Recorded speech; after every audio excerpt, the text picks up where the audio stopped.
Casi al final de la Biblia nos encontramos con 21 cartas de los primeros líderes del movimiento de Jesús.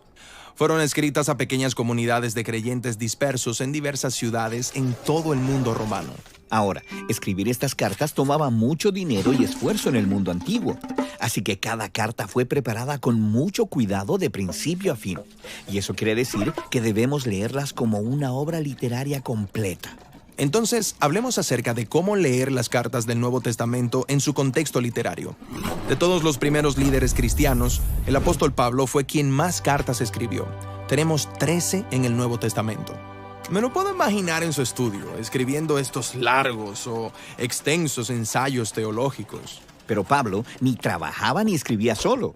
De hecho, él muchas veces menciona personas de su equipo que le ayudaron a producir las cartas. Cierto, Timoteo o Silas. Sí, Pablo andaba constantemente con sus compañeros misioneros, desarrollando sus ideas en la medida que hablaban, debatían y enseñaban juntos. Y Pablo podría haber recolectado discursos, poemas y oraciones en sus libretas. Como los que él menciona en su segunda carta a Timoteo. Cierto. Así que Pablo reuniría a los compañeros correctos en una habitación y allí tomaría material tanto viejo como nuevo. Entonces contratarían a un escriba profesional y harían diversos bocetos hasta estar satisfechos de la fluidez de la obra como un todo. Y entonces la enviaron. Así es. Le entregarían la carta a un compañero confiable, quien también recibiría instrucciones acerca de cómo presentarla delante de sus receptores. Presentarla, o sea, leerla en voz alta. Exacto. La mayoría de las personas de ese entonces no sabían leer. Pablo menciona esto varias veces en sus cartas, que estas fueron diseñadas para ser escuchadas y es por eso que muchas veces suenan más como discursos escritos. Por eso es importante que podamos leer y escuchar estas cartas de una sola sentada, de principio a fin. Así podemos apreciar cómo cada parte contribuye al todo. Exacto. Ahora bien, cada cultura tiene su propia forma de organizar una carta, y en el primer siglo había un formato estándar para las cartas. Tienes la apertura, que nombra el autor y luego el receptor. Luego tienes una oración de gratitud o un saludo. Luego viene el cuerpo de la carta. Esta parte es la razón principal por la que se escribe la carta, lo que el receptor debe saber o hacer al respecto.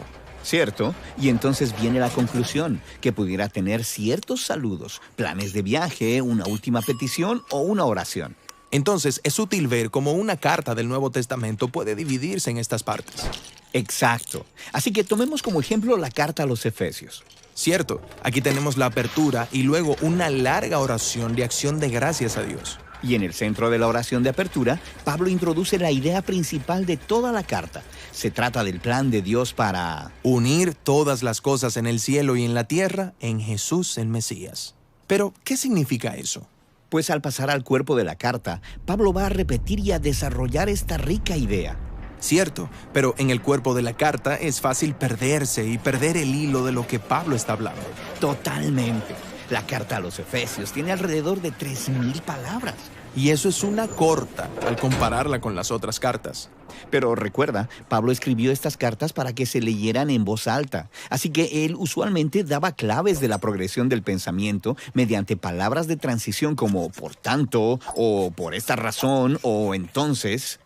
Ok, entonces el cuerpo de Efesios se subdivide en muchos párrafos, pero todos empiezan con estas palabras de transición. Exacto, y cada párrafo tiene su propia idea principal. Y el primero es sobre cómo el Jesús resucitado es rey por encima de todo y todos. En cuanto a ustedes, esto es a los gentiles, ahora han sido incluidos en la nueva humanidad creada por Dios. Por tanto, la única y nueva familia de Dios ahora consiste en personas procedentes de todas las naciones. Así que Dios ha unificado en Jesús a toda una nueva humanidad. ¿Es esa la idea principal aquí? Sí, y ese es el tema que une todos los párrafos de los capítulos 1 hasta el 3. Entonces llegamos al capítulo 4 y nos encontramos con una transición significativa. Por tanto. Sí, esta palabra de transición es como una bisagra entre la primera y la segunda mitad de la carta. La nueva humanidad unificada en Jesús. Por lo tanto, ¿qué? Excelente pregunta. Sigamos adelante y resumamos los párrafos del capítulo 4. La nueva humanidad de Dios es realmente diversa, así que debemos vivir juntos como la nueva creación de Dios. Eso requiere, pues, que aprendamos a amarnos y a perdonarnos porque somos uno. Esta sección es sobre el vivir en unidad. Exacto. Y ahora puedes ver cómo todas las partes de la carta se unen en un mismo hilo de pensamiento. Dios ha unificado una nueva humanidad en Jesús. Por tanto, debemos vivir de una manera que fomente esa unidad. El verlo dividido de esta manera es de mucha ayuda. Es como tener un mapa que nos ayuda a que no nos perdamos. Exacto. Y puedes leer cada carta del Nuevo Testamento de esta misma manera. La divides en partes más pequeñas para poder ver el mensaje de cada párrafo.